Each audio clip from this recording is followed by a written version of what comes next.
Alrighty, folks. Alright, I am back. What a day, what a day. There's the camera. Let me set it right again. Come on.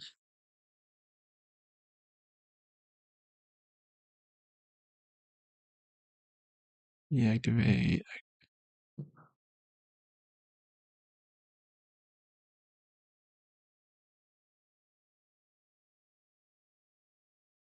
Guess we're going without video. Yeah, the camera does not want to work. Come on, dude. It doesn't want to go. It doesn't want to take.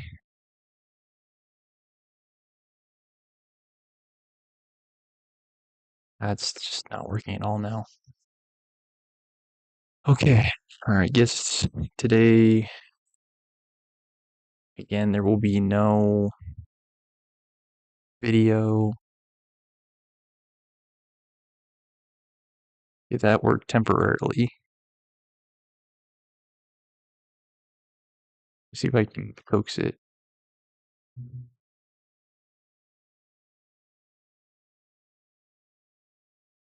Come on, why is it being stubborn today?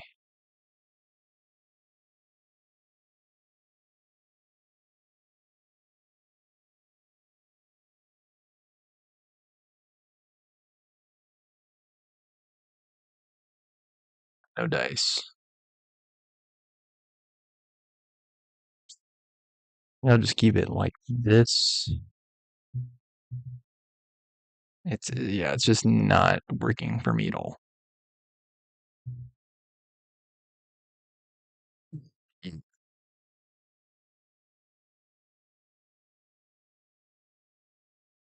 Okay. Shiketa Genai, it cannot be helped. On a second. I'm also going live on TikTok, so at least people on TikTok will be able to see me live. Okay, go.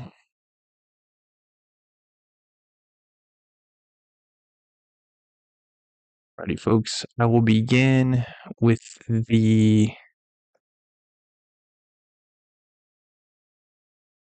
recap. Chapter 7. I'm sorry, Chapter 6. I'm sorry. The recap of Chapter 6. And then I will do the first half of Chapter 7. And yeah, they are not able to see me on YouTube. So I'll just have to do it without video today. I've tried like a dozen times to get it to work, and it's just not cooperating. Right. It's okay because these streams were like pure commentary anyway, so it shouldn't be a problem. Okay, alright. Let's see. Best notes. Let's see, where was it? Here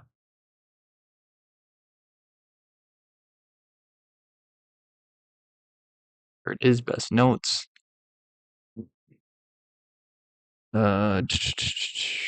Chapter 6.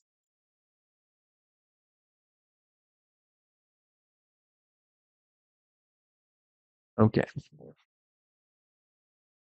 Irving moves us from the isolation of St. Cloud's into society. In Heartshaven and Hearts Rock, Homer begins to experience what life outside an orphanage is like. But even as Homer learns new things, he realizes that he cannot forget the old and that St. Cloud's will always be with him. And again, this is taken from thebestnotes.com. This is shown in the episode with Grace Lynch. Grace abused and battered as a victim, like the orphans at St. Cloud's, like Homer. Grace reminds Homer that no matter how far he traveled, the victims of St. Cloud's would never leave him. One thing that Irving likes to do is draw parallels. Parallels between the rich and the poor, with both of them needing to make use of the orphanage, And then, of course, the orphans themselves and Grace Lynch, both being victims. And then, of course, parallels between Dr. Larch and Homer. So different comparisons, different contrasts. And yeah, you can even look back and say St. Cloud's and what was that place called? Uh, I'll look it up. The rift between Homer and Dr. Larch grows as Homer experiences other things and learns to be independent of Larch and St. Cloud's. Irving shows us that it is much like a son growing up. The father knows he has to let go and that his son needs new experiences, but he loves his son so much it's hard to let go. Irving shows how deeply Larch loves Homer. It's hard for Homer as well. He too loves Larch and misses him, but at the same time, he does not want to return to St. Cloud's. At the end of the chapter, the issue of choice appears again. Summer is nearing its end, and Homer has to choose whether to leave or stay. Okay. So yeah, Homer and Dr. Larch are drifting apart. And Larch he still loves Homer. All right, there's an orphanage, St. Cloud, and then let me see if I can find it. I think it was in chapter 2.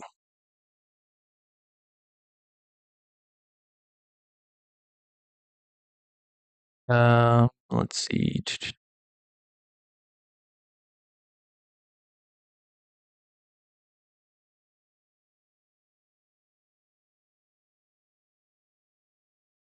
Chapter 4, chapter 3. Um,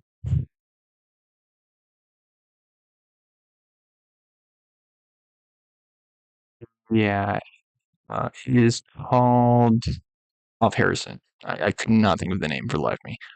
Off Harrison and St. Cloud's, both providing abortion-based services, but one being the approved route and then the other being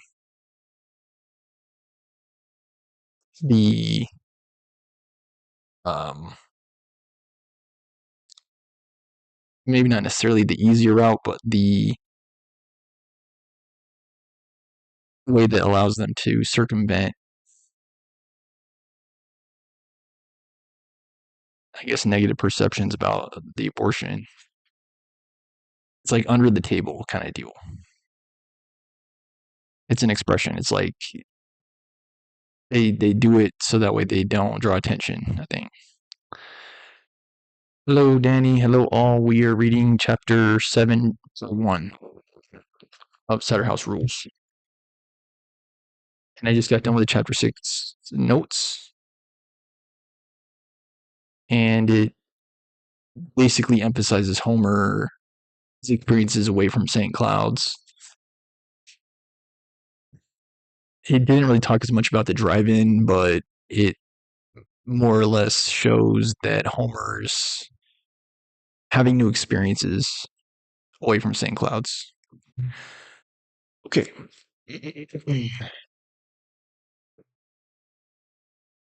All right. Chapter 7 is before the war.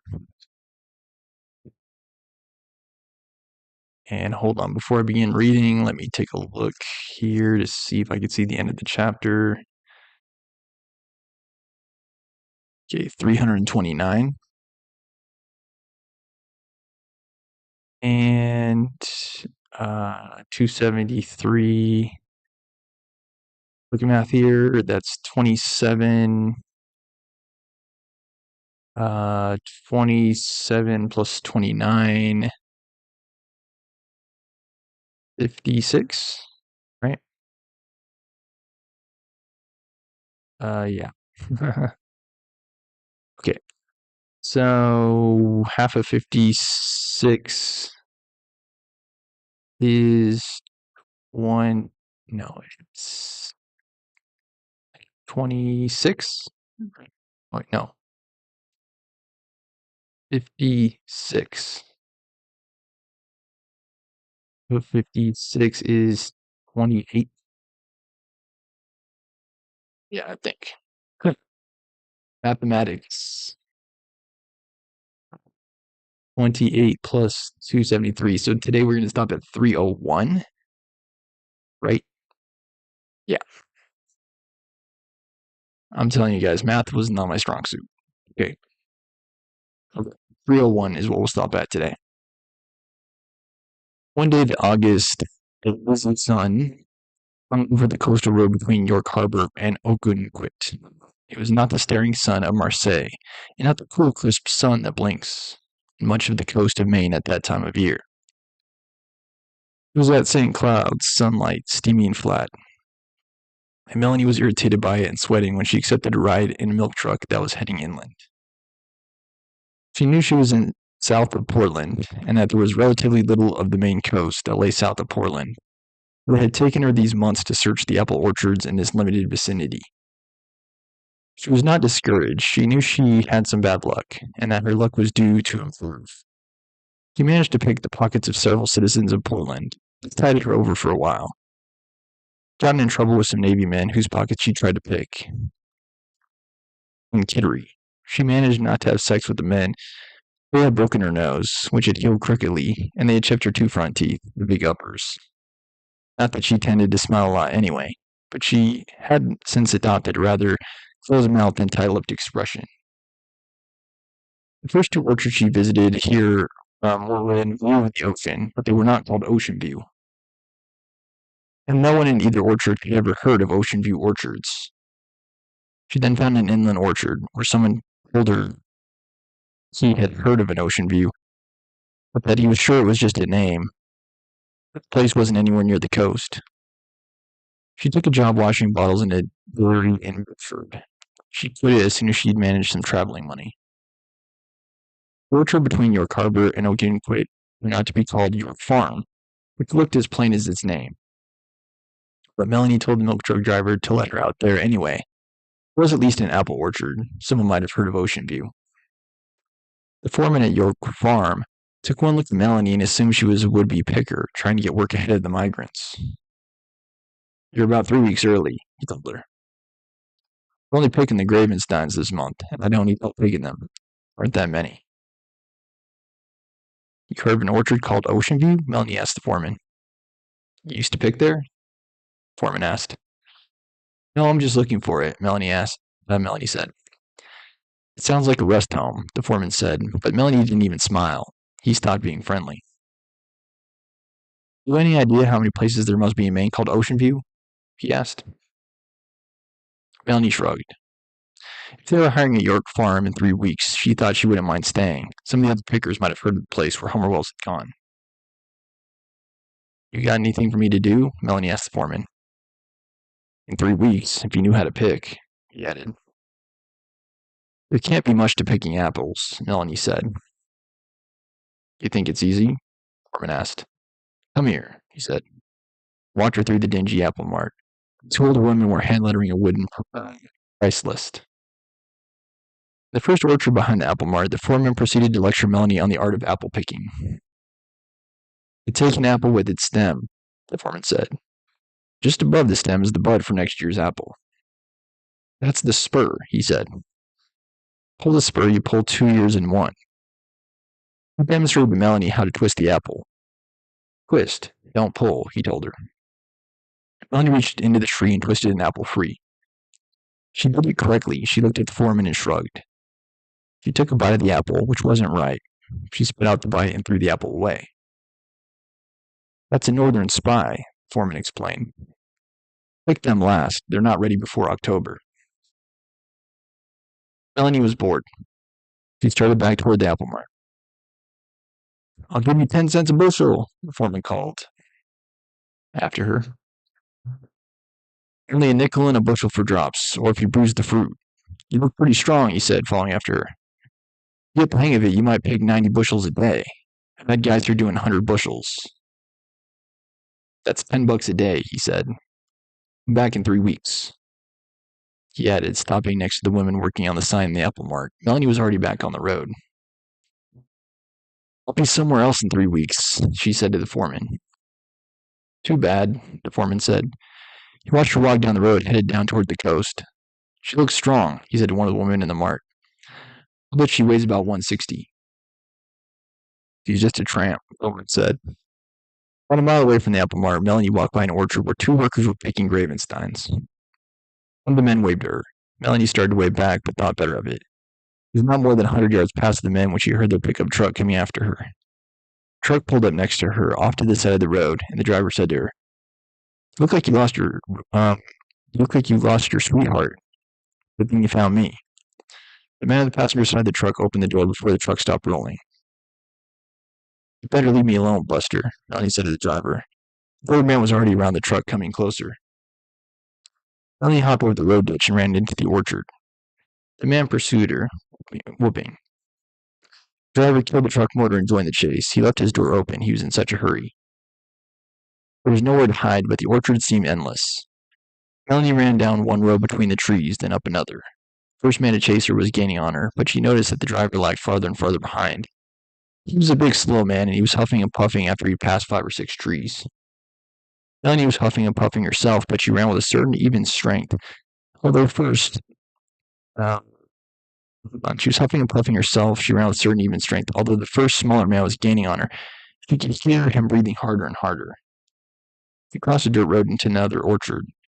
Way behind her, maybe 200 or 300 yards, she saw that heavy driver had slowed to a determined walk.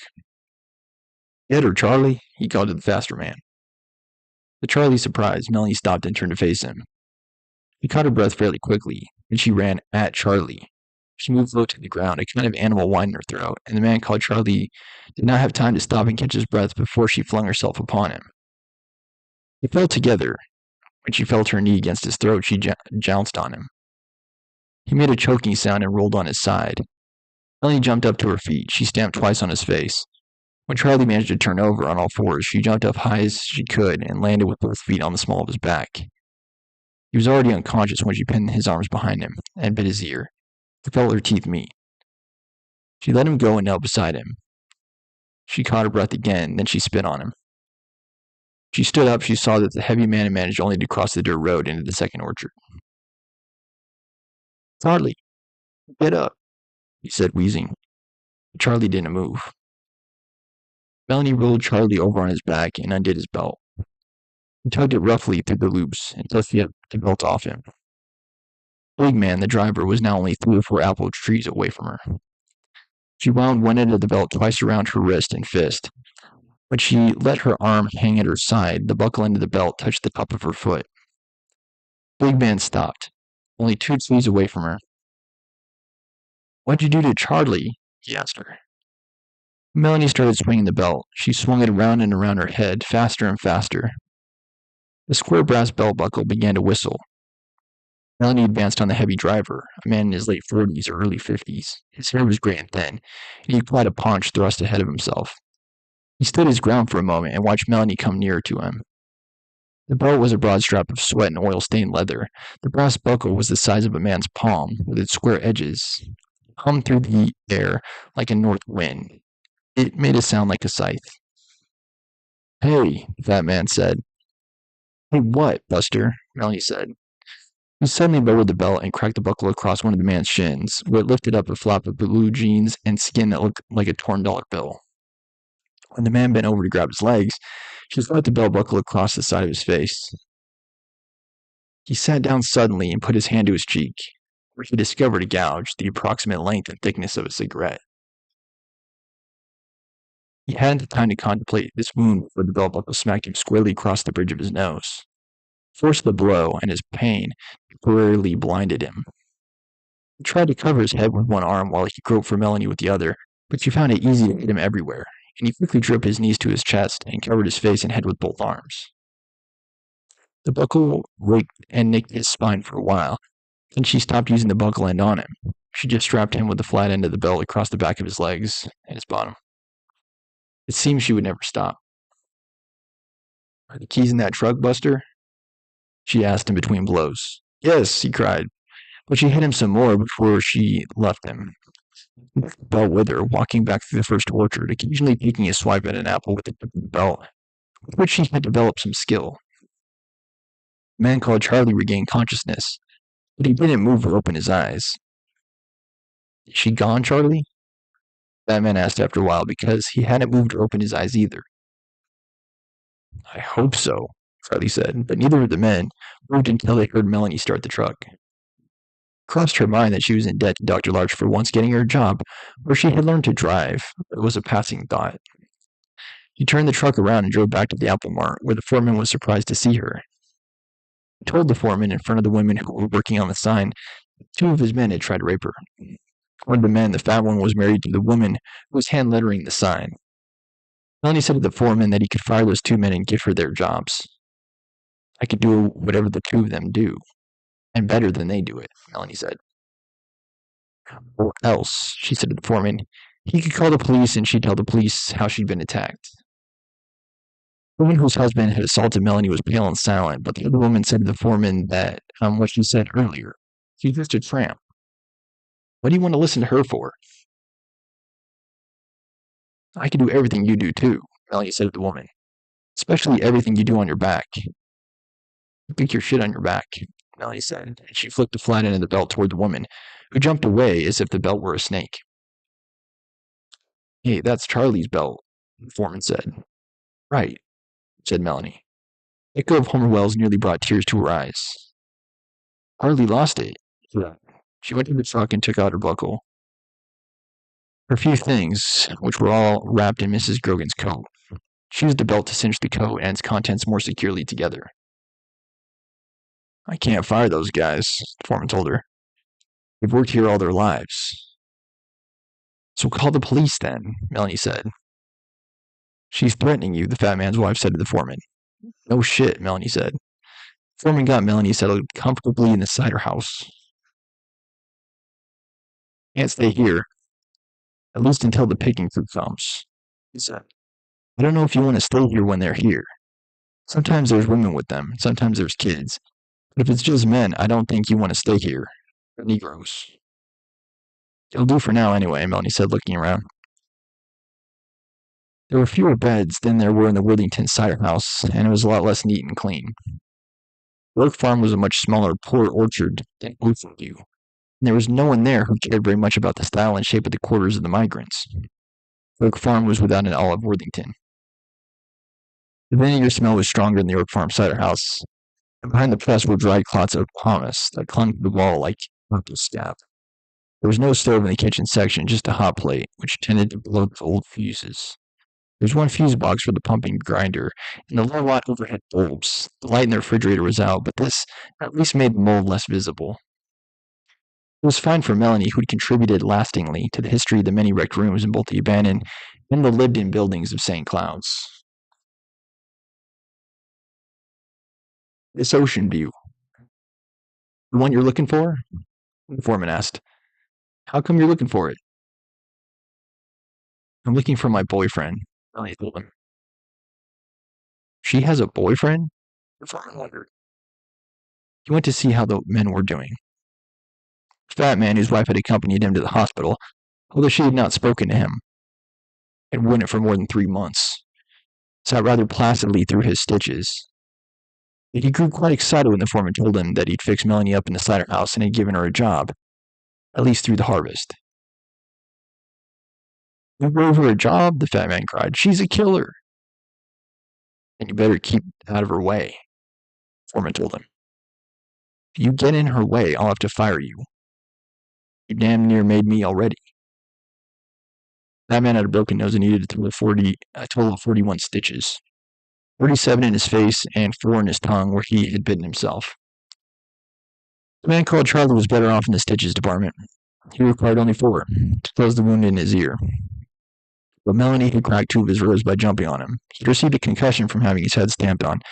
His lower back would suffer such repeated muscle spasms that he would be kept off the ladder through the harvest. Holy cow, Charlie said to the foreman. I hate to meet the son of a bitch who's her boyfriend. Just keep out of her way, the foreman advised him. Has she still got my belt? Charlie asked the foreman. You ask her for your belt back. I'll have to fire you. Get yourself a new belt, the foreman said. You don't see me asking her for nothing, Charlie said. She didn't say her boyfriend was coming here, did she? Yes, the foreman, but the foreman said that if Melanie was looking for her boyfriend, the boyfriend must not have given her any directions. He must have left her. And God help him if he left her, the foreman said over and over again. All right, hold on, Mag. In the middle of the chapter, try to save all of your Q&A at the end. Okay, it's not that I'm ignoring you again. I want to get chapter. Okay. Yeah, just tell me again at the end, please. Okay. Um. Well, said the woman in her apple mart, calling Melanie a tramp. If you had a woman like that, wouldn't you try to leave her? In the first place, the foreman said, I would never have a woman like that. In the second place, if I did have her, I'd never leave her. I wouldn't dare. The cider house at York Farm, somewhere inland from York Harbor, somewhere west of Ogunquit, with several hundred miles of coastline between her and Homer Wells. Melanie lay listening to the mice. Sometimes they scurried, sometimes they gnawed. The first mouse bold enough to race across the foot of her mattress was swatted so hard with the buckle end of Charlie's belt that it flew across 4 beds, all in a row, and struck the wall with a soft thud. Melanie promptly retrieved it. It was quite dead, its back broken. With the aid of a pencil without a point, Melanie was able to prop the dead mouse into a sitting position on her night table, an inverted apple crate which she then moved to the foot of her bed. It was her belief that the dead mouse might function as a kind of totem to warn other mice away, and indeed no mouse bothered Melanie for several hours. She lay in the weak light reading Jane Eyre, those empty dark orchard ripening all around her. She reread twice the passage near the end of chapter 27 that concludes, preconceived opinions, foregone determinations, are all I have at this hour to stand by, where I plant my foot. With that, she closed the book and turned out the light. Melanie lay bravely on her back, her broad nostrils full of the sharp cider vinegar air. The same air Homer Wells is smelling, she thought. Just before she fell asleep, she whispered, although there were only mice to hear her, Night, sunshine. The next day it rained. It rained from Christmas Cove. There was such a strong northeast wind that the flags on the boats moored at the Haven Club, even though they were saturated with rain, pointed to shore, and made a brisk snapping sound as constant as the shaft of Ray Kendall's lobster boat against the old, warm rubber tires that padded his dock. Will would spend the day under the John Deere in building number 2. He was ultimately replacing the tractor's manifold and sleeping. It was the place he slept best, under a large familiar machine. He was never detected, his legs at times extended from under the vehicle in a posture of such extreme sprawl that he looked dead, run over and crushed. One of the apple workers started to see him would speak out. Ray? Is that you? Whereupon, like Dr. Larch brought back from the ether, Ray Kendall would wake up and say, Right here, right here. Some job, huh? The worried party would inquire. Yep, they would say, some job, all right. The rain came pelting down, the wind so strongly on shore that the gulls moved inland. At York Farm, they huddled against the cider house and woke up Melanie with their fretting. At Ocean View, they squatted together on the tin roof of the cider house, where crews, scrubbers, and painters were at work again. Grace Lynch, as usual, had the worst job, scouring the 1,000-gallon cider tank.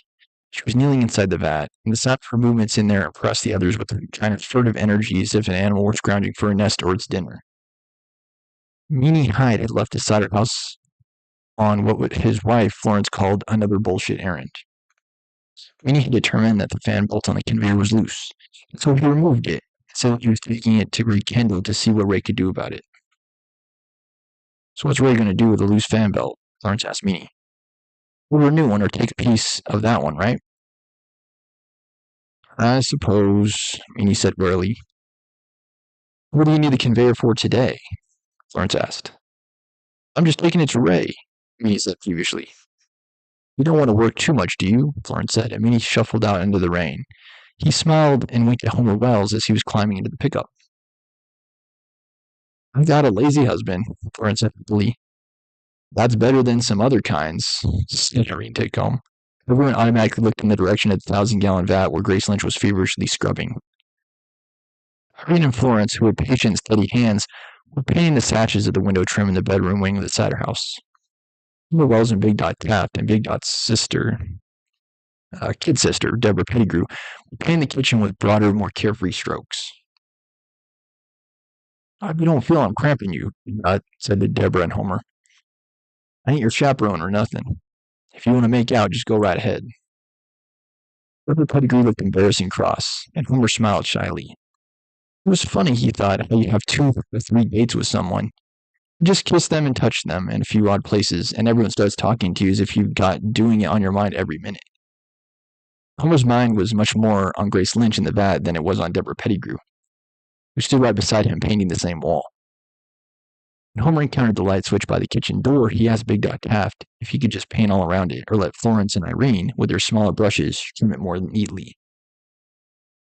Just paint right over it, said Big Dot Taft. We do this every year. Just make it look new and fresh. We're not trying to win no neatness contest. By the light switch, there was a tack that pinned a piece of typing paper to the wall. The type itself was very faint, from long exposure to the sunlight that came through the kitchen's curtainless windows. It was some kind of list. The bottom quarter of the page had been torn away. Whatever it was incomplete. Homer pulled the packet of the wall and would have crumpled the paper and tossed it toward the trash barrel if the top line of type hadn't caught his attention. Cider House Rules. Top line said. What rules? He wondered, reading down the page. The rules were numbered. Please don't operate the grinder if you've been drinking, number 1. Number 2, please don't smoke in bed or use candles. 3, please don't go up on the roof if you've been drinking, especially at night. Number 4, please wash out the press cloths the same day or night they're used. 5, please remove the rotary screen immediately after you finish pressing and hose it clean when the pomace is still wet on it. Number 6, please don't take bottles with you when you go up on the roof. Number 7, please, even if you're very hot, if you've been drinking, don't go in the cold storage room to sleep.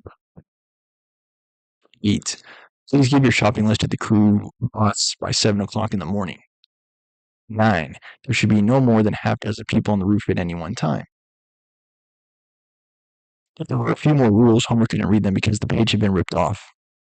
Homer handed the torn paper to Big Dot Taft. What's all this about the roof? He asked Deborah Pettigrew. You can see the ocean from the roof, Deborah said.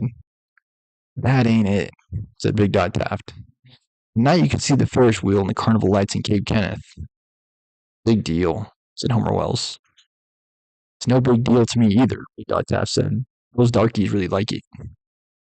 They sit up on the roof all night, some nights, Deborah Pettigrew said. They get drunk up there and fall off some nights, Florence Hyde announced from the bedroom wing. They break bottles up there and cut themselves all up, said Irene Titcomb.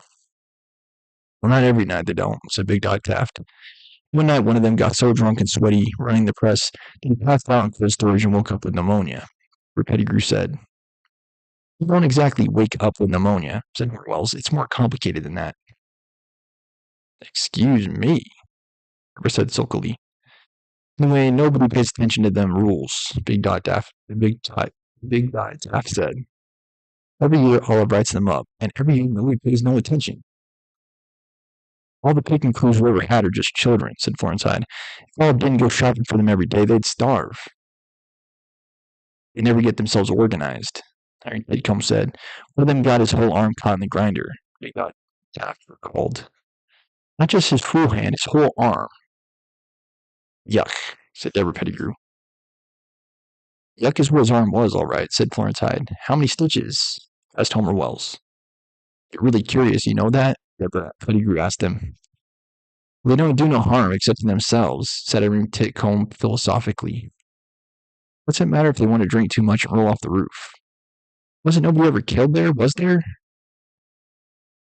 Not yet, said Grace Lynch's tight, thin voice, her words strangely amplified because she was speaking from the bottom of the 1,000-gallon vat. The combination of the strangeness of her voice and the rareness of her making a contribution of any kind to the conversation made them all silent.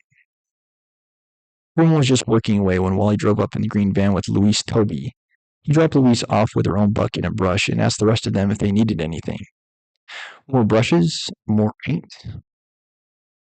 Just give me a kiss, honey, said Florence Hyde. Just take us to the movies, said Big Dot Taft. Just propose to me, just propose, cried Irene Titcomb. Everyone was laughing when Wally left. It was almost lunchtime, and everyone knew that Squeeze Louise had come to work particularly late. She usually arrived with Herb Fowler, more or less on time. She looked especially pouty this morning, and no one spoke to her for a while. But you can't be having your period or something and still say good morning, said Big Dot Taft after a while.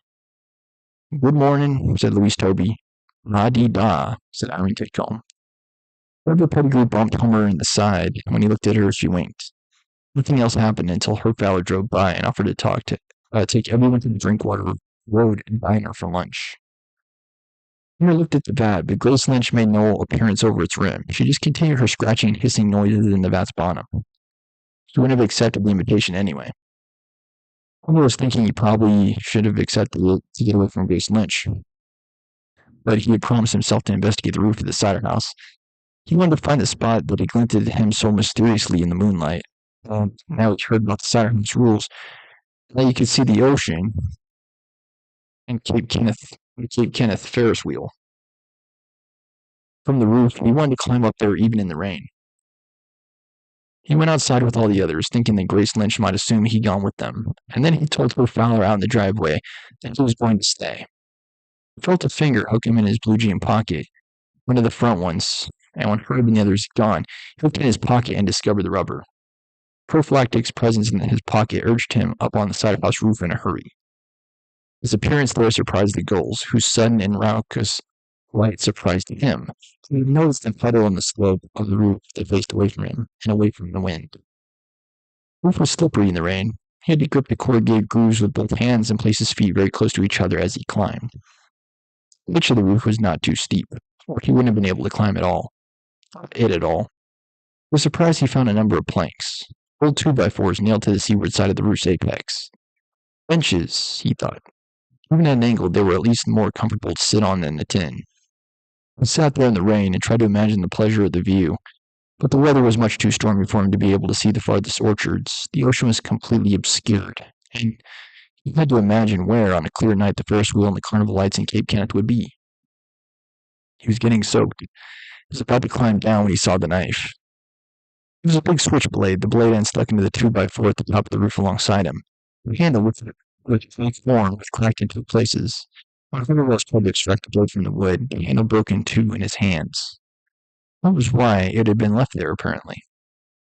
The handle broke and the knife wouldn't close properly. It wasn't safe to carry that way, and besides, the blade was rusted. The whole roof was rusted, Homer noticed. There was no single spot shiny enough to have reflected the moonlight back to Wally's window. Then he noticed the broken glass. Some larger pieces were caught in the corrugated grooves on the tin. Must have been one of those pieces of glass that caught the moon, Homer thought. A bottle glass and rum bottle glass, whiskey bottle glass and gin bottle glass, he supposed. He tried to imagine black men drinking it out on the roof, but the rain had soaked them through, and the wind now thoroughly chilled them, inching his way back down the roof, the edge where the ground was the safest jump. He cut his hand, just a small cut, on a piece of glass he didn't see. By the time he went back inside the cider house, the cut was bleeding freely. Not a lot of blood for such a small cut, he thought. He wondered if perhaps there was a tiny piece of glass still inside the cut. Grace Lynch must have heard him rinsing the wound in the kitchen sink. She hadn't heard him on the roof. To Homer's surprise, Grace was still in the 1,000-gallon vat. Help me, she called to him. I can't get out. It was a lie. She was just trying to drop to the edge of the tank. Orphans have a gullible nature. Orphanage life is plain, by comparison. Every lie is sophisticated. Morels, although he approached the rim of the cider vat with trepidation, approached steadily. The quickness of her thin hands and the wiry strength with which they gripped his wrists surprised him. He nearly lost his balance. He was almost pulled into the tank on top of her. Grace Lynch had taken all her clothes off. The extreme definition of her bones struck Homer more powerfully than anything forbidden in her nakedness. She looked like a starved animal contained in a more or less humane trap. Humane, except that it was evident from her bruises. Her captor beat her regularly and hard. Bruises on her hips and thighs were the largest. The thumbprint bruises on the backs of her arms were the deepest purple hue, and there was a yellow to green bruise on one of her small breasts that looked especially angry. "Let me go," said Homer Wells. "Know what they'll do where you come from," Grace Lynch cried, tugging on his wrists. "Right," said Homer Wells. Systematically, he began to peel back her fingers, but she scrambled nimbly up the side of the vat and bit him directly on the back of his hand. He had pushed her then, and he might have heard her if they both hadn't heard the splashy arrival of Wally in the green van.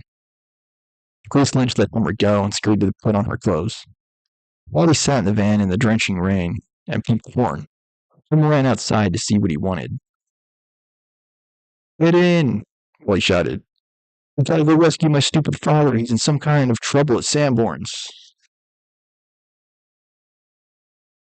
To Homer Wells, who'd grown up in a world without fathers, it was a shock to hear that anyone who had a father would call his father stupid, even if it was true.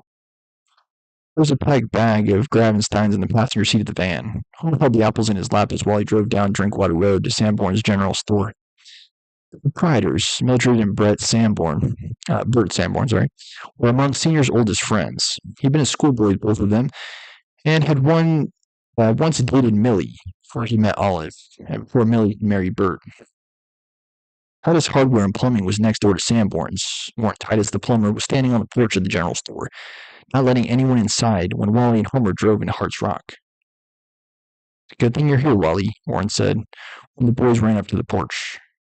"Dad's got some wild hair across his bottom."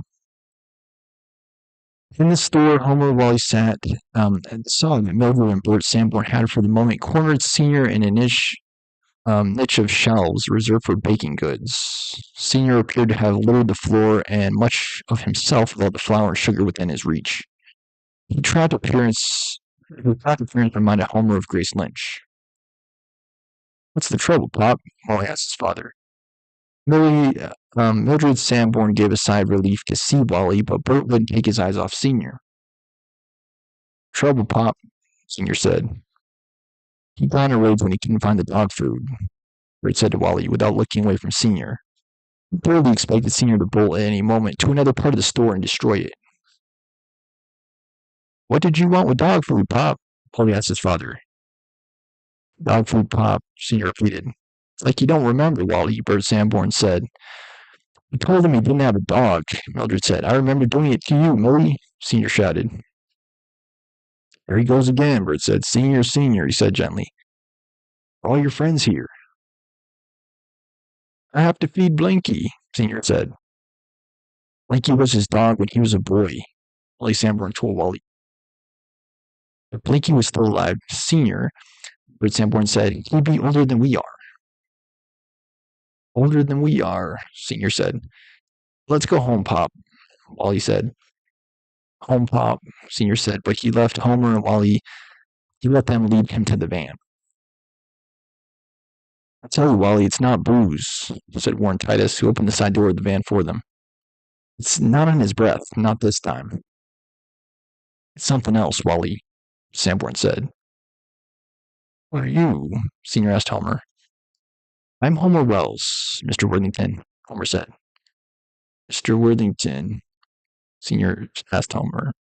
Senior said. When they'd driven for almost 5 minutes in silence, Senior shouted, "Everyone just shut up."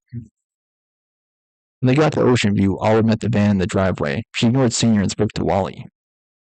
"I don't know what he's had this morning unless it's vodka. It wasn't on his breath when he left. I wouldn't have let him take the van if I thought he'd been drinking." "I think it's something else, Mom," Wally said. With Homer's help, he led Senior to the bedroom, got his shoes off, and coaxed him to lie down on the bed. "You know, I drilled Millie once," Senior told his son. "Sure you did, Pop," said Wally. I drilled Millie," Senior said. Wally tried to humor Senior with a limerick. Senior had taught Wally a lot of limericks, but Senior had difficulty remembering a limerick now, even if Wally talked him through it line by line. "Remember the Duchess of Kent, Bob?" Wally asked his father. "Sure," Senior said. He didn't say anything more. "Oh, pity the Duchess of Kent," Wally began. Senior just listened. She's so dreadfully bent," Wally said. "Bent?" Senior said. Wally tried again, 2 lines at a time. Pity the Duchess of Kent. She is dreadfully bent. Dreadfully bent, Senior sang out. Oh, pity the Duchess of Kent. She is dreadfully bent.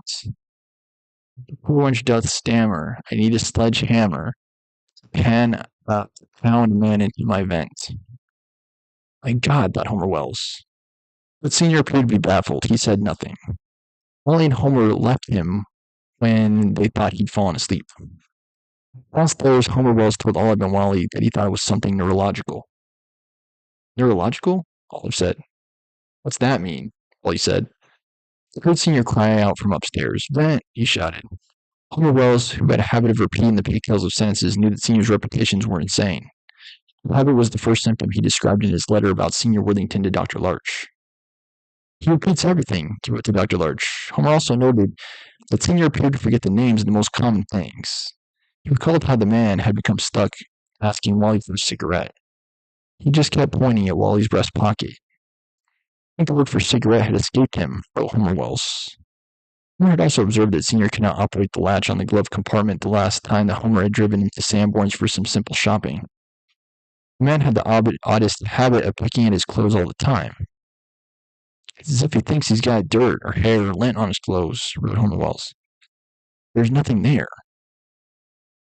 Olive Worthington assured Homer that the family doctor, a geezer even older than Dr. Larch, was quite certain that Senior's problems were entirely alcohol-related. Doc Perkins is too old to be a good doctor anymore, Mom, Wally said. Doc Perkins delivered you. I guess he knows what he's doing, Olive said. I bet I was easy to deliver, Wally said cheerfully. I'll bet you were, imagined Homer Wells, who thought that Wally took everything in the world for granted. Not in a selfish or spoiled way, but like a prince of Maine, like a king of New England. Wally was just born to be in charge. Dr. Larch's letter to Homer Wells was so impressive that Homer immediately showed it to Mrs. Worthington.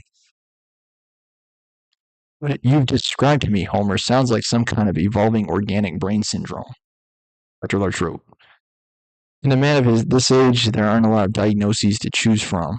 I'd say your best bet is Alzheimer's, presenile dementia. It's pretty rare. I looked it up in one of my bound volumes of the New England Journal of Medicine.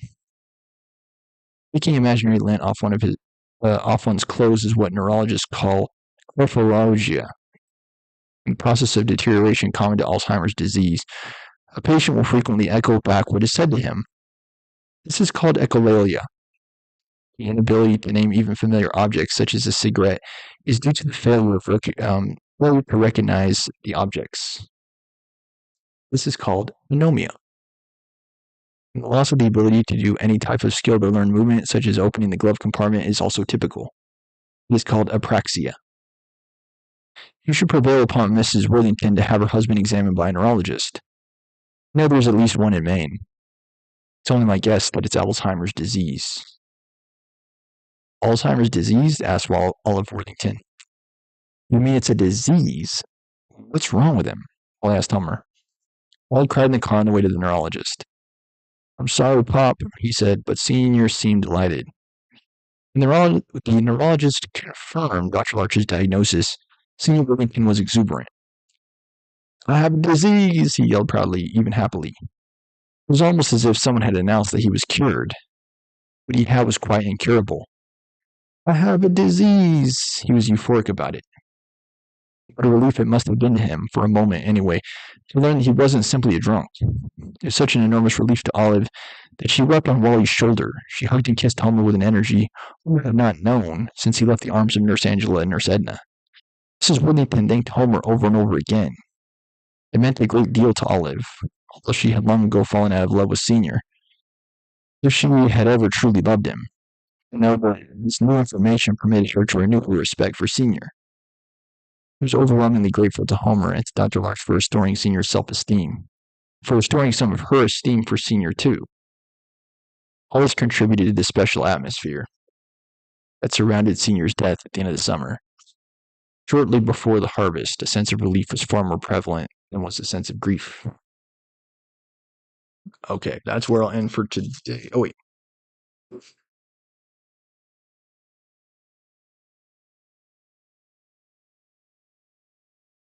Was it 281 or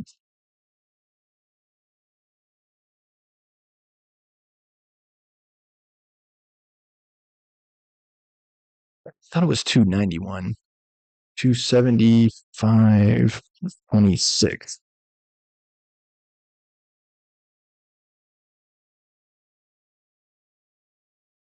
It must have been 91. Let me just check that math real fast. 70. I think it's 91. 91 minus 73, 26. 91 minus 73 is 18. So, okay, hold on, guys. 329. All right, quick math. 329, 273, 56 divided by 2 should be 28. So why? Yeah, 28, and then 28 plus 273, 301. Yeah, 301. So almost there. I'm going to take a quick break, and then I'll be right back to finish today's reading. I will stop on 301. So be right back.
Okay, I'm back. I'm telling you, these chapters are long.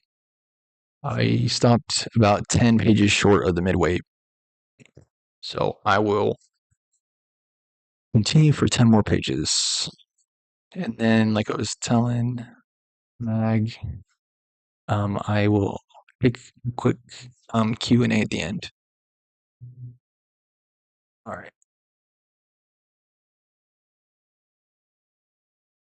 All right, we're almost through with this section of the chapter, though. 10 more pages.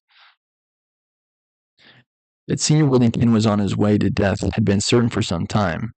In the nick of time, he had managed to die with some honor. Bona fide disease, Sanborn said, was a welcome surprise. First, the residents of Hart's Rock and Hart's Haven had some difficulty with the term. Alzheimer was not a name familiar to the coast of Maine in 1940. Workers at Ocean View had particular trouble with it. Roy Kendall one day made it easier for everyone to understand.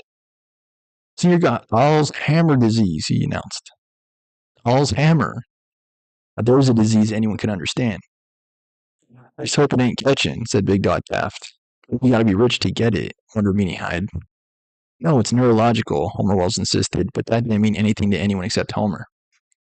And so the men and women at Ocean View developed a new saying as they got ready for the harvest that year. You better watch out, her father would say, or you'll get Alzheimer. And when Louise Toby would show up late, Florence Hyde or Irene Combe or Big Dot Taft would ask her, what's the matter? About your period or Alzheimer? That's when Grace Lynch would show up with a limp, or with a noticeable bruise. Everyone would think but never say out loud. She caught old Alzheimer last night for sure. It seems to me, Wally said to Homer Wells, that you ought to be a doctor. You obviously have an instinct for it. Dr. Larch is the doctor, said Homer Wells. I'm the Bedouin. Just before the harvest, when Olive Worthington had put fresh flowers in the bedroom wing of the cider house and had typed a clean page of rules, almost exactly the same rules from the previous years, and had tacked them next to the light switch by the kitchen door, she offered the Bedouin a home. I always hate it when Wally goes back to college, Olive told Homer. This year with Senior gone, I'm going to hate it more. I'd like it very much if you thought you could be happy here, Homer. If you could stay in Wally's room. I like having someone in the house at night and someone to talk to in the morning. Olive was keeping her back to Homer while she looked out the bay window in the Worthington's kitchen. The rubber raft that Senior used to ride was bobbing in the water within her view. Homer couldn't be sure if Olive was looking for the raft. I'm not sure how Dr. Larch would feel about it, Homer said. Dr. Larch would like you to go to college one day, Olive said. And so would I. I'd be happy to inquire at the high school in Cape Kenneth if they'd work with you. If they'd try to evaluate what you know and what you need to learn. You've had a very odd education.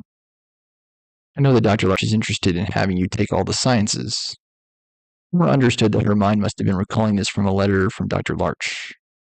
And Latin, said Olive Worthington. Latin, said Homer Wells. This was surely Dr. Larch's work. Cutaneous Maximus, Homer Wells, Dura Mater, not to mention good old umbilicus. Dr. Larch wants me to be a doctor, Homer said to Mrs. Worthington. But I don't want to be. I think he wants you to have the option of becoming a doctor should you change your mind, Olive said. I think he said Latin or Greek. They must have had some correspondence, thought Homer Wells, but all he said was, I really like working on the farm. Well, I certainly want you to keep working here, Olive told him. I need your help. Through the harvest, especially. I don't mind. I don't imagine you'd be a full-time student. I have to talk to the high school, but I'm sure they'd view you as something of an experiment. An experiment, said Homer Wells. Wasn't everything an experiment for a Bedouin? What about the broken knife he found on the cider house roof? Was it there because he was supposed to? Was it not because he was supposed to find it? And the broken glass, a piece of which had signaled to him his insomnia at Wally's window, was the glass on the roof in order to provide him with some message. He wrote to Dr. Larch requesting Larch's permission to stay at Ocean View. I'll take biology, Wells wrote, and anything scientific. But do I have to take Latin? Nobody even speaks it anymore. Where did he get to be such a know-it-all? Wondered Wilbur Larch, who nevertheless saw certain advantages to Homer Wells not knowing Latin or Greek, with the root of so many medical terms. The coarctation of the aorta, Dr. Larch was thinking. It would be a relatively mild form of a congenital heart disorder that could decrease as the patient grew older. By the time the patient was Homer's age, the patient might have no murmur at all, and only a trained eye could detect in an X-ray the slight enlargement of the aorta. In a mild case, the only symptoms might be hypertension in the upper extremities. So don't learn Latin if you don't want to, thought Wilbur Larch.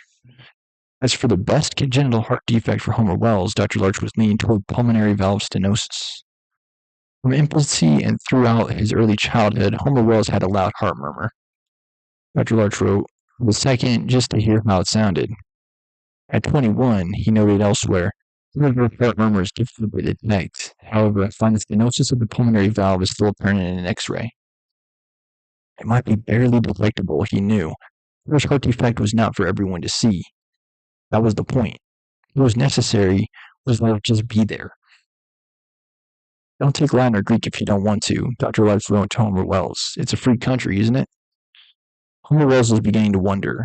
In the same with Dr. Larch's letter was a letter Dr. Larch had forwarded to him from good old Snowy Meadows. In Wilbur Larch's opinion, Snowy was a fool, but a persistent one. Hi, Homer, it's me, Snowy, Snowy Meadows began. He explained that his name was now Robert Marsh, Bangor Marshes. We're the big furniture family, Snowy wrote. Furniture family? Thought Homer Wells. He went on and on about how he met and married the girl of his dreams, how he'd chosen the furniture business and going to college, and how happy he was that he got out of St. Cloud's. So he added that he hoped Homer had gotten out too. And what do you get from Fuzzy Stone? Sonny Meadows wanted to know.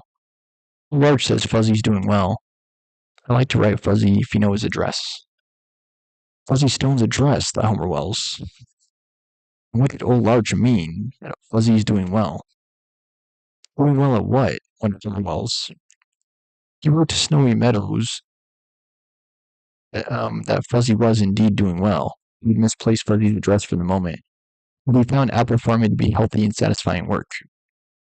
Homer added, he had no immediate plans to visit Bangor. He would surely look up the furniture Marshes if he was ever in town. And no, he concluded, he didn't agree with Snowy that a kind of reunion in St. Cloud's was such a hot idea. He said that he was sure that Dr. Larch would never approve of such a plan. He confessed that he did miss Nurse Angela and Nurse Edna, and of course, Dr. Larch himself, but was a place better left behind. Isn't that what it's for? Homer asked Snowy Meadows. Isn't an orphanage supposed to be left behind? Then Homer wrote to Dr. Larch. What's this about Fuzzy Stone doing well? Doing well at what? Know that Snowy Meadows is an idiot, but if you're going to tell him some stuff about Fuzzy Stone, don't you think you better tell me too? In time, thought Wilbur Larch wearily. He was feeling harassed. Dr. Gingrich and Mrs. Goodall prevailed upon the Board of Trustees. The board requested that Larch comply with Dr. Gingrich's recommendation of a follow-up report on the status of each orphan's success or failure in each foster home. This added paperwork was too tedious for Dr. Larch. The board recommended that Larch take Mrs. Goodall's suggestion and accept an administrative assistant. Don't have enough history to attend to as is, Larch wondered. He rested in the dispensary. He sniffed a little ether and composed himself. Gingrich and Goodall, he said to himself. Gingle and Goodrich, he muttered. Richall and Gingood. Ging and Hulrich. He woke himself giggling. What are you so merry about? Nurse Angela said sharply to him from the hall outside the dispensary. Balls and ding-dong, Wilbur Larch said to her. He went to Nurse Angela's office with a vengeance. He had plans for Fuzzy Stone. He called Bowdoin College, where Fuzzy Stone would successfully complete his undergraduate studies at Harvard Medical School, where Larch intended Fuzzy to do very, very well. He told the registrar's office at Bowdoin that a sum of money had been donated to the orphanage at St. Cloud's for the express purpose of paying the medical school expenses of an exceptional young man or woman who would be willing, more than willing, even dedicated, to serve St. Cloud's. Did Dr. Larch have access to the transcripts of Bowdoin's recent graduates who had gone on to medical school? He told a slightly different story to Harvard Medical School. He wanted access to transcripts, of course. In the case of some money, the sum of money he had been donated to establish a training fellowship in obstetric. It was the first traveling Wilbur Larch had done since he chased after Clara, the first time he'd slept in the place other than the dispensary since World War I. He needed to familiarize himself with the transcript forms at Bowdoin and at Harvard Medical School. Only in this way could he create a transcript for F. Stone. He begged the use of a typewriter and some paper. One of your blank transcript forms will make it easier for me. He pretended to type out the names and credentials of a few interesting candidates. I see so many who would be perfect, he told them at Bowdoin and Harvard. But it's impossible to know if any of them would tolerate St. Cloud's. We're very isolated, he confessed, looking them for their help, handing them back their transcripts, Fuzzy's in the proper place, among the S's. When he had returned to St. Cloud's, Dr. Larch wrote to Bowdoin and Harvard, requesting copies of the transcripts of a few outstanding graduates. He narrowed the choices down to these few, he told them. A copy of Fuzzy's transcript came in the mail with the others. Larch had visited Harvard Medical School. He had taken a Cambridge post office box in Fuzzy's name. Now he wrote to the postmaster there, requesting the mail for F. Stone be forwarded to St. Cloud's. The P.O. box address would be useful, too, if young Dr. Stone were to pursue his zealous instincts to a mission abroad. And he sent an empty envelope to the Cambridge address and waited for its return. When the letter came back to him, when he was sure the system worked, he composed the rest of the history regarding F. Stone and his adoptive family, named Eames, and sent it along to the Board of Trustees, together with Fuzzy's address. He did not have to invent anything regarding Curly Day. He transferred the name Roy Renfret. He told the truth regarding Snowy Meadows and most of the others. He had difficulty typing the furniture marshes without laughing out loud, and when he came to the gates of Homer Wells, he thought very carefully about how to word the matter of Homer's heart. Among the members of the board, there wasn't a heart specialist or radiologist, or even a surgeon. There was a very old GP who Dr. Larch felt sure never read anything at all. Larch didn't count Dr. Gingrich as a doctor. He counted psychiatrists as nothing at all. He felt confident that he could bully Mrs. Goodall with the slightest terminology. He confessed to the board, isn't everyone flattered by a confidence? He refrained from mentioning the matter of Homer's heart to Homer. He admitted to stalling, but argued that worrying the boy might contribute to his problem. He wanted the boy to gain confidence in the outside world before burdening him with its dangerous knowledge. If he intended to burden Homer with it, surely. Larch said he had informed the Worthingtons of the heart defect. It might therefore be more than usually protective of Homer. He did not bother to explain the presence of the actual murmur to them, or to reveal the exact characteristics of pulmonary valve stenosis. He'd be happy to provide the board with such details, should they request them. It was fun imagining Mrs. Goodall scrutinizing an X-ray. Concluded that he thought the board's request for the follow-up reports had been a good idea, and he had enjoyed himself immensely in preparing them, also needing an administrative assistant to perform such a service.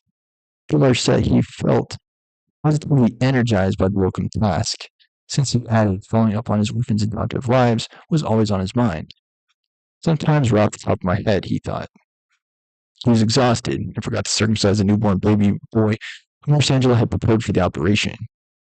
He mistook a woman awaiting an abortion for the woman he delivered the previous day, before it told her the baby was very healthy and doing fine. He spilled a small amount of ether on his face and needed to irrigate his eye. He became cross because he had ordered prophylactics. He had far too many rubbers around. Since Melanie had left, no one was stealing rubbers anymore. When he thought of Melanie, he became worried, which also made him cross. He returned to Nurse Angela's office and wrote a report.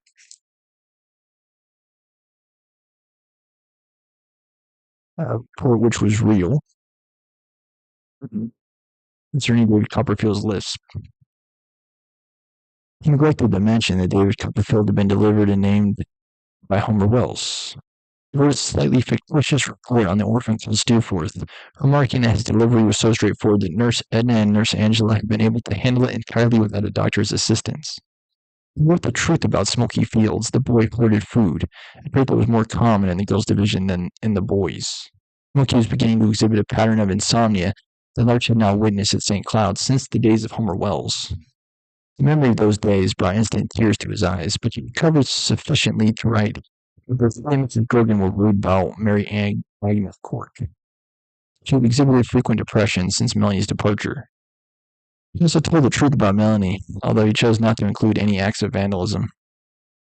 Portrait of Mary Agnes. She sees herself as inheriting Melanie's former position, but she hasn't the dominating character that usually attends any powerful or leadership role.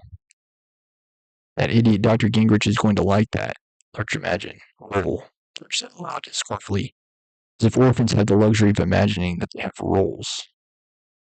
Impulsively, he went to the dispensary and inflated 2 prophylactics. Got to use these things up in some way, he thought. He used a laundry marking pen to write the name Gingrich on the one prophylactic and the name Goodall on the other. Then he took these jolly balloons and went in search of Nurse Angela and Nurse Edna. We were in the girls' division, having tea with Mrs. Grogan when Dr. Larch found them. "Aha!" Larch said, surprising the ladies, unused to seeing him make an appearance in the girls' division except for the evening dose of Jane Eyre, and even more unused to seeing him waving marked prophylactics in their faces. "Dr. Gingrich and Mrs. Goodall, I presume," Larch said, bowing to everyone. Whereupon he took a scalpel and popped the prophylactics. On the floor above them, Mary Agnes Cork heard the noise and sat up in her bed. I know, TikTok, I know it's long. John Irving was not he was not an author prone to brevity, let's put it that way. Yeah. Uh, yeah. Dr. Gingrich and Mrs. Goodall, I presume. On the floor above them, she heard the noise, Mary Agnes Quirk, and sat up in her bed where she had been lying in a sullen depression. Mrs. Grogan was too stunned to speak. Dr. Larch left the ladies with their tea and returned to the hospital. Nurse Edna was the first to say something. "He works so hard," she said cautiously. "Isn't it a wonder he can find time to be playful?" Mrs. Grogan was still struck speechless, but Nurse Angela said, "I think the old man is losing his marbles." Nurse Edna appeared to be personally wounded by this remark. She returned her teacup to her saucer very steadily before she spoke. "I think it's the ether," she said quietly. "Yes and no," said Nurse Angela. "You think it's Homer Wells, too?" Mrs. Grogan asked. "Yes," Nurse Angela said. "It's ether and it's Homer Wells. And it's old age. And it's those new members of the board. It's just everything. It's St. Cloud's." "It's what happened to Melanie, too," Mrs. Grogan said, but she burst into tears when she said Melanie's name. Upstairs, Mary Agnes Kirk heard Melanie's name and cried, "Homer Wells will be back. I didn't know it. Nurse Angela said. This is so dissolved in her influence that Nurse Hedlund was obliged to comfort both her and Mrs. Grogan. There, Nurse Edna said to them. She wondered, where's the young man or the young woman who's going to take care of us all? Oh, Lord, began Mrs. Grogan. Upstairs, Marianne Quirk bowed her head and clasped her hands by pressing the heels of her hands together at a certain angle, to revive a little of the pain from her old collarbone injury. Oh, Lord, Mrs. Grogan prayed. Support us all day long, until the shadows lengthen and the evening comes, and the busy world is hushed, and the fever of life is over, and our work is done. That night in the darkness, in keeping with the moan of an owl, Nurse Edna whispered, "Man," to herself while she listened to Dr. Larch making his rounds, kissing each of the boys, even Smoky Fields, who hoarded his food and hid it in his bed, which smelled, and who only pretended to be asleep. The Ferris wheel high above the carnival grounds and the beach at Cape Kenneth, Homer Wells was trying to spot the roof of the cider house. It was dark and there was no lights on in the cider house. Even the cider house had been lit. It had been the clearest daylight imaginable. The house was too far away. Only the brightest carnival lights, especially the distinctive lights of the Ferris wheel, were visible from the cider house roof. The visibility didn't exist the other way around. I want to be a pilot, Wally said. I want to fly, I really do. If I had my pilot's license and my own plane, I could do all the spraying at the orchards. I'd get a crop duster, but I'd paint it like a fighter. So clumsy driving those dumb sprayers around, behind those dumb tractors up and down those dumb hills. It was what Candy's father Ray was doing at the moment. Minnie Hyde was sick, and Everett Taft, the foreman, had asked Ray if he'd mind driving a night spray. Ray knew the equipment so well. It was the last spray before harvest, and somewhere in the blackened inland greenery that lay below the Ferris wheel, Herman Kendall and Vernon Lynch were spraying their way through Ocean View. Sometimes Wally sprayed. Homer was learning how. Sometimes Herb Fowler sprayed, but Herb protested against night spraying. I had better things to do at night, he'd say. It was better to spray at night because the wind dropped in the evenings, especially along the coast. Wally wasn't spraying tonight because it was his last night home. He was going back to college in the morning. You'll look after Cindy for me, won't you, Homer? Wally asked, as they loomed above the rocky coast. In Cape Kenneth's crowded beach, stars bonfires from the summer's end beaches. Each parties winked. The wheel descended. Andy would finish her senior year at the Girls' Academy in Camden. Yet home most weekends, but Wally would stay in Orono, except for Thanksgiving and Christmas and the longer vacations. Right, said Homer Wells. If I were flying in the war, Wally said, if I were in a bomber, I'd rather be in a B-24 than a B-25. I'd rather be strategic than tactical. Bomb things and not people. I wouldn't want to fly a fighter in the war. That's shooting people too. Morris didn't know what Wally was talking about. Homer didn't follow the war. He didn't know the news. A B-24 was a four-engine heavy bomber. It was used for strategic bombing. Bridges, oil refineries, food depots, railroad tracks. In industry, it didn't drop its bombs on armies. That was the work of the B-25, a medium tactical bomber. Wally had studied the war with more interest than he pursued his botany or his other courses at the University of Maine. The war, which was called in Maine in those days, the war in Europe, was very far from Homer's mind. With families are the people who worry about wars. Do Bedouins have wars? Wondered Homer Wells. If they do they much care? He was eager for the harvest to start. He was curious about meeting the migrants, about seeing the Negroes. He didn't know why. Were they like orphans? Did they not quite belong? Were they not quite of sufficient use? Because he loved Wally, he resolved to keep his mind off Candy. It was the kind of bold resolve that his sense of elevation on the Ferris wheel enhanced. This evening there was a plan. Homer Wells, an orphan attached to routine, liked for every evening to have a plan, even if he was not that excited about this one. He drove Wally in Senior's Cadillac to Kendall's Lobster Pound, where Candy was waiting. He left Candy and Wally there. They would be out spraying for several hours. Candy and Wally went a private goodbye together before Ray came home. Homer would go pick up Deborah Pettigrew and take her to the drive-in in Cape Kenneth. It would be their first drive-in without Candy and Wally. He wondered, If the touch this but not that rules would vary, but he alone. As he navigated an exact path like the pedigree violent dogs, he was disappointed in himself that he wasn't dying to find out whether Deborah would or wouldn't. A particularly athletic dog snapped very loudly near his face. The chain around the dog's neck appeared to strangle the beast in midair. It landed solidly on its rib cage with a sharp groan. It was slow getting to its feet. Why do people want to keep dogs? Homer wondered. It was a Western movie from which Homer could only conclude that crossing the country in a wagon train was an exercise in lunacy and sorrow. At the very least, he thought one should make some arrangements with the Indians before starting out. Tom was void of arrangements. It was void of arrangements, and Homer was unable to arrange for the use of her Fowler's rubbers, which he kept in his pocket in case. Her pedigree was substantially freer than it had ever been before, but her ultimate restraint was no less firm. "No!" she yelled once. "There's no need to shout," said Homer Wells, removing his hand from the forbidden place. "That's the second time you did that particular thing," Deborah pointed out, a mathematical certainty, and other certainties apparent in her voice. In Maine, in 1940, Homer Bears was forced to accept what they called necking was permitted. What they called making out was within the rules. What he had done with Melanie, Grace Lynch appeared to be offering him, and what Candy and Wally did or had done at least once to all of that, the answer was no. But how did Candy ever get pregnant? Wells wondered, with Deborah Pettigrew's damp little face pressed to his chest.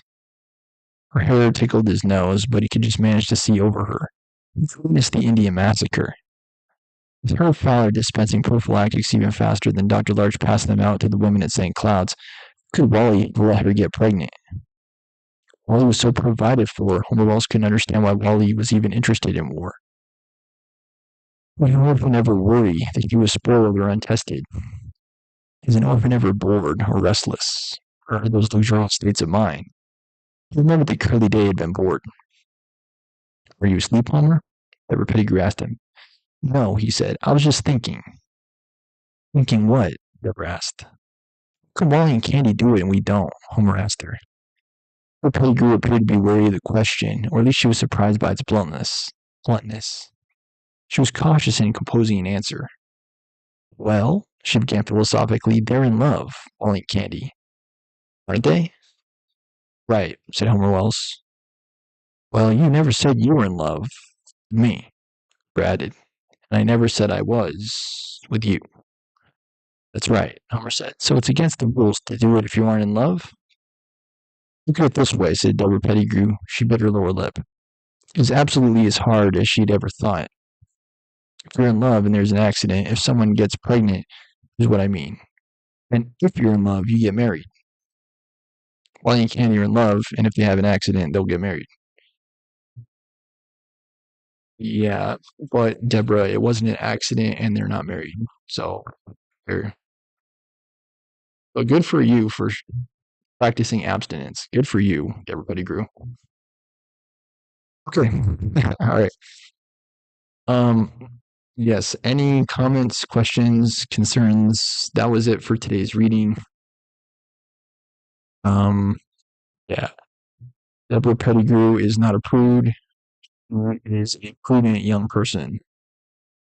Don't go sleeping around, folks. There is enough suffering and pain in the world. It need not continue. Okay. All right. That should do it for today. Please remember to support the show. If you're on TikTok, follow, like, share, donate Bama Storm Show. If you're on YouTube, like, comment, share, subscribe, donate Bama Storm Show. Thanks so much for watching. Have a nice night. I will be back on Wednesday with the second half of Chapter 7. So stay tuned for that. Sleep tight. Have a good night. As always, thanks for watching.